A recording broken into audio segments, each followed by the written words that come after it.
Hi designers!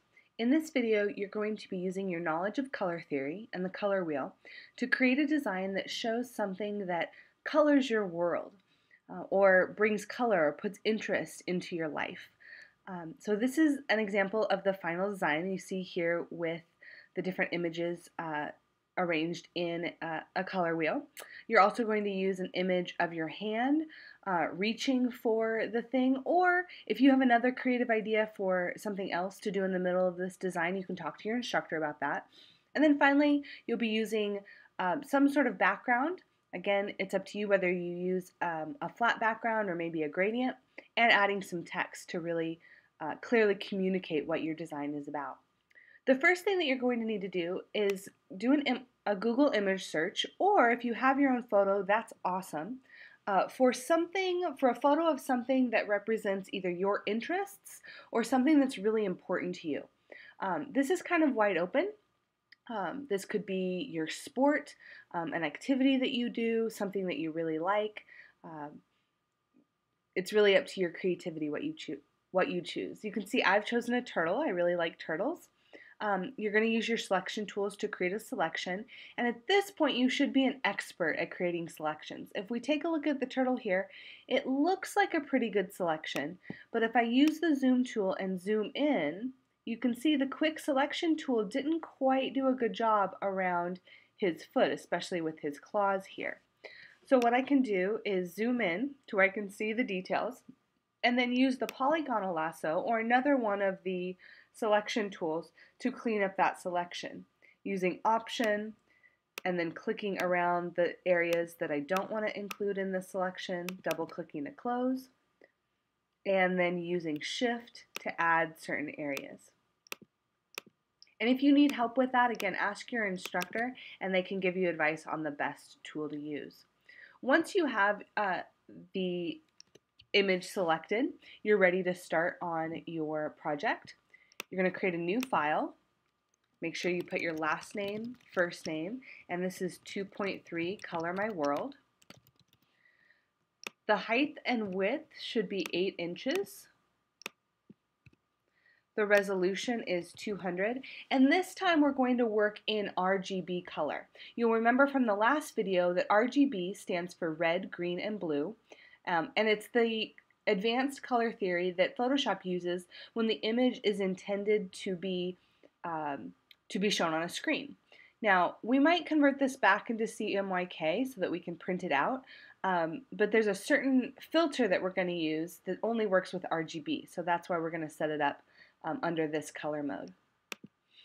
So you should have a square canvas, and you're going to copy, Command C, and paste your image, Command V, and then move your image up to the upper center area here. And then you're going to need to use your rulers. If you don't see your rulers on the edges of your image window, go up to View and click on Rulers, or you can see the shortcut is Command R. And then from the ruler, click on the ruler and drag down a guide that's halfway down your paper, which is 4 inches. And drag another vertical guide, which is 4 inches. This is going to create the center of our circle for our color wheel. Now you're going to resize, transform, Command T, your image to be a little bit smaller. You can hold Shift while you're doing this to keep it from being distorted. And make sure it's centered on the guideline there. The next thing that we're going to do is to take the color out of your image. So hopefully you have an image here that has a good range of values, has some light values like you could see here in the light yellow, some mediums like you see here in the browns, and then some darker values. If your image is all light values like white and light gray, or it's all dark values like black and dark grays, you're going to have a really hard time colorizing your image. So you can either choose an image that has a good range of value, or you can ask your instructor to help you adjust the image up here in adjustments to adjust the brightness or the contrast and the curves so that you get an image that can be colorized. What we're going to use is this adjustment called black and white. And this allows us to take out the color, but it also allows us to adjust the amount of value that is left in the image. So you can see if I take out all of the yellow, we end up with a really blown out image with a lot of white. This would be very difficult to colorize because white doesn't change. You can slide that spectrum slider up and down and white does not change. So you want to make sure that you still have a good range of values. Some light grays, medium grays, getting my medium grays back in there, making sure my shadows aren't too dark. This is good right about here. All right, now you're ready to duplicate your image and to create your wheel. And I'm going to show you a new way of transforming images. The first thing you're going to do is to duplicate the layer. Over in your layers panel, you're going to hold Control and click on the layer and then duplicate layer. You can name this or you can just click OK. And what you have now is two identical copies of that layer so that you're ready to transform it.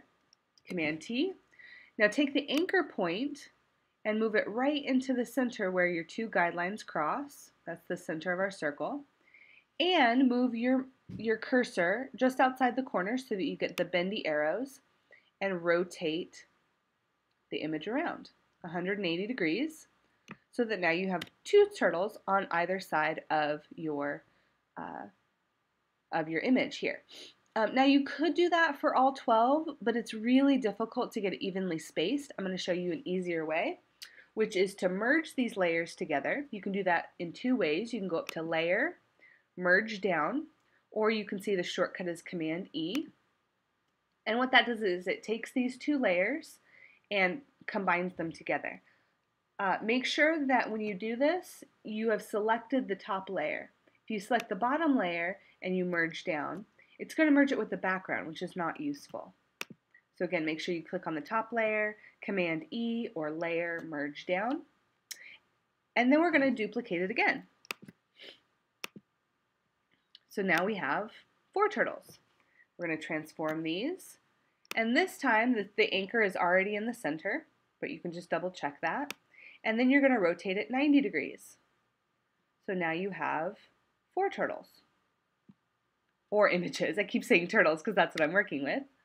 And merge down, Command E or Layer, merge down.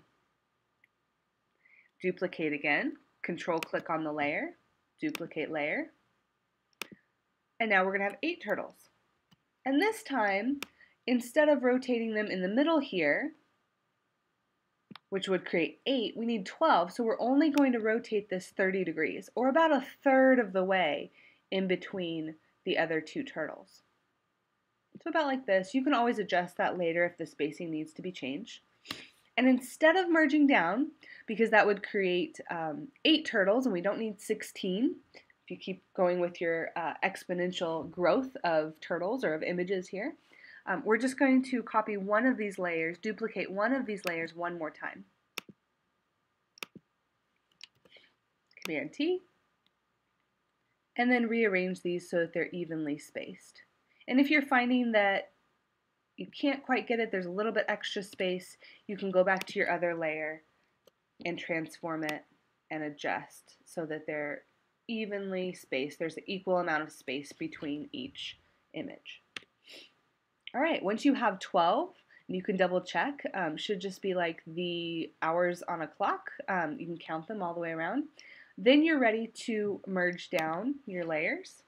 So again, Command E, and one more time, Command E, making sure that I'm clicking on the top layer so I'm not merging with the background. If you do merge with the background, you can undo, or you can always go in your History panel. If you don't see your History panel, you can go up to Window and select History, and then it should pop up and you can arrange it over here.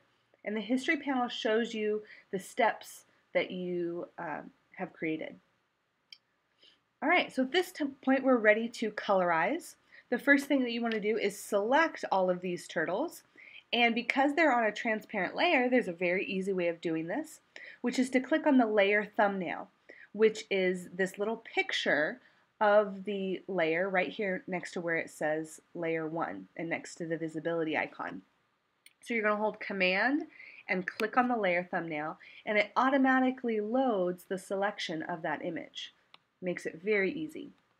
Then we're using the brush tool to colorize, If you don't see your brush tool, it might be behind the pencil tool or one of these others. Make sure that you have the brush tool. Don't get it confused with the history brush or with the quick selection tool. Make sure it says brush tool. You're going to set your foreground color, the box that's on the top, to yellow, or whatever color you want to start with. I like starting with yellow up at the top. And then we're going to change the mode. The normal mode of the brush tool is just to color in a flat color. And if my settings were at the default, that would look like this, which is completely getting rid of the image. That's not what I want to do. You want to change the mode to either multiply or color burn, and you can try both of those to see which looks best on your image. And what that does is it adds the color, but it retains the texture and the values. So make your brush big enough so that you can apply this all with one click, and then you're going to move on to the next color. And it's up to you. You can either do all the primaries first and fill them in like we did with the color wheel, or you can slide the slider down and do your tertiary color, and then your secondary color, your tertiary, and then your primary red should be over here. If you're going to do it that way, be very careful that maybe you're referring back to your color wheel to make sure that you're really getting the right tertiary and secondary colors. It's very easy to go just a tiny step. Oop, let me get back to my example. There we go. It's very easy to just move this down a tiny step, and then before you know it, you end up with like 6 oranges and you don't have it equally spaced around the color wheel. So this next one should be orange, the next one should be orange-red, and so on. So you get the 12 hues going all the way around the color wheel. Alright, after you've done that, the next step is going to be to add your hand. You're going to do it the same way. You can take a picture either with your, I would recommend using photo booth so the photo is already in the computer, but you could take it with your phone if you really want to do it that way. Take a picture of your hand reaching for something, copy and paste it in. Then you can rearrange it so that the hand is behind certain layers of the turtles. Your instructor can help you more with that. Then you're going to use the gradient tool in the background, and finally add some text. Make sure you choose an interesting typeface. Nothing normal like Times New Roman or Arial. Those are kind of boring. You want something that's going to grab attention and add some detail to your design. So that is the Color My World project, and I'm looking forward to seeing your great work. Keep it up.